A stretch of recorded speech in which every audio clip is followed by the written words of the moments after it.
Industry గురించే చాలా రకాలుగా మాట్లాడుతూ ఉంటారు. ఎవరైనా పొలిటీషియన్స్ కావచ్చు, అది కావచ్చు, ఇండస్ట్రీలో ఇలా ఉంటుంది, ఇండస్ట్రీ అంటే అలా ఉంటుంది.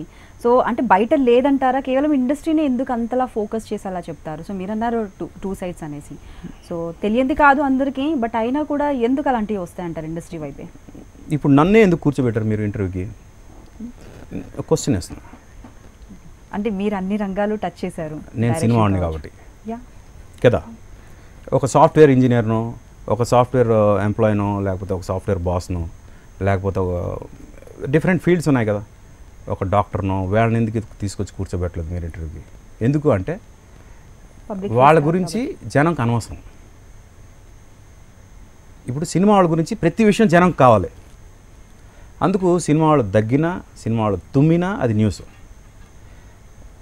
సినిమాలో ఎంత కరప్షన్ ఉందో, ఎస్పెషలీ ఇదేదైతే ఉందో అంతకన్నా ఎక్కువ కరప్షన్ మీకు సాఫ్ట్వేర్ ఇండస్ట్రీలో ఉంది, పొలిటికల్గా ఉంది, ఇంకా మిగతా ఫీల్డ్స్లో ఉంది.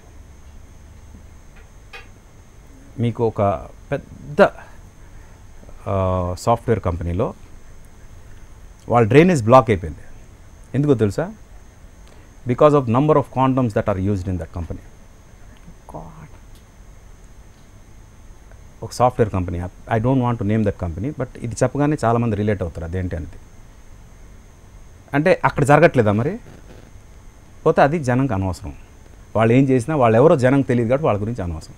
అదే ఎవరో చిన్న క్యారెక్టర్ ఆర్టిస్ట్ అయినా, చిన్న డైరెక్టర్ అయినా, చిన్నోళ్ళైనా వాళ్ళు ఏదైనా చిన్న చేస్తే అది పెద్ద న్యూస్.